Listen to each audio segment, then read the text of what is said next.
The mission of the Andy Thomas Center for Space Resources is to enable long-term human presence in deep space. Every faculty, every school here at the university is involved in addressing those challenges and helping to support human communities in deep space. Adelaide Uni has a real history in space, obviously with Andy Thomas, and we set up that centre to really drive the future and create history around basically space construction, automation and space agriculture, and really create national leadership. The Andy Thomas Center is supported by excellent leadership that fosters a genuinely collaborative work culture.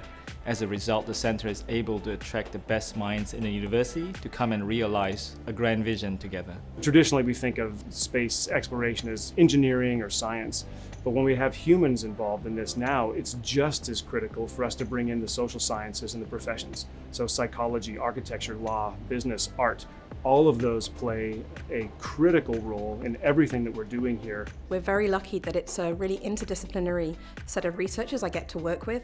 So even though I'm a plant biologist, I can have conversations with engineers and lawyers and architects, which really feeds into the type of research that I want to do. Space agriculture has a couple of different roles, so it can help us to survive while we're travelling through space, so providing some fresh vegetables and nutrition.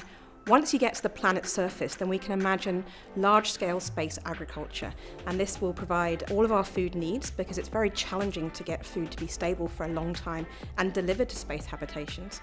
But in the long term, we're looking at production of things like renewable and biodegradable plastics, building materials, clothing, all sorts of pharmaceutical compounds that we can produce inside plants. One of the exciting things about modern plant biotechnology is that it's really given us the tools to completely redesign plants. And so we can learn from designing those plants from space and use it to design plants for our needs on Earth as we try and replace fossil fuels in all aspects of our life. The challenges around space is safety primarily, because we're talking about billion-dollar assets here, so the missions need to succeed. There's also an issue of feasibility. As missions become more complex, things fly further away or are required to perform more complex tasks.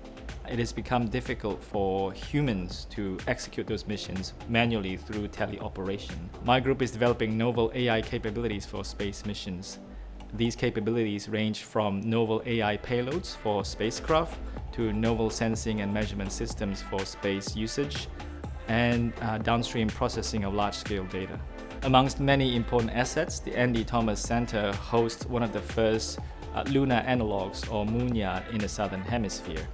The facility allows accurate control of environment factors such as lighting and terrain. And this is important for AI research because it allows us to collect large amounts of data for training our models, as well as testing our algorithms before we launch them to space. The Lunar Construction Group is comprised of like-minded individuals around the university and also outside the university who have an interest in all of the areas to do with space construction. On the materials side, we're looking at what materials could be bought from Earth and what could be locally sourced from the Moon and on Mars. On the design front, we're looking at the design of a structure to accommodate humans for extended periods of time. The challenges are quite unique because the environments are really hostile. And if I take the Moon as an example, we have radiation extremes way above the allowable dosages that we would have on Earth for humans. We have thermal extremes from minus 120 degrees Celsius to positive 120 degrees Celsius. We have a vacuum environment, and we also have micrometeor impacts. So these micrometeors can be the size of a bullet or even smaller, traveling at 10 times the speed of a bullet.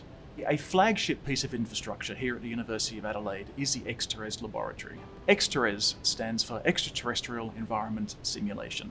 Within this laboratory, we have vacuum chambers that can obviously simulate a vacuum environment, but we can also adjust the temperature and we can add regolith. We also have a commercial laser where we can sinter regolith simulants to create construction materials, such as lunar bricks. And we're one of the very few facilities of its type in the whole world. We are building a number of different facilities that will support not only our researchers and our students, but also industry and government. But we also have a mission control that was completed last year, and in the near future we'll be completing construction on one of the world's largest off-Earth analog facilities. out at our Roseworthy campus. We want to become one of the global leaders in training the workforce of tomorrow, the workforce that would either be supporting space from here in Adelaide or supporting space operations out there. One of the really exciting parts about being at the University of Adelaide and also being involved within the Andy Thomas Centre for Space Resources is just the proximity to the growing space industry in both Adelaide and Australia at large. So we're just metres away from the Australian Space Agency headquarters, Lot 14, and all of the really exciting space companies that live over there, then being part of the Rover Challenge, which feels like it has a direct connection to the Trailblazer mission, so the agency's mission to send a lunar rover to the lunar surface by 2026. I think Adelaide is a really exciting place at the moment with Lot 14, and the Andy Thomas Centre is leading the way in space research for Australia. Adelaide is going to be the destination internationally for new space research.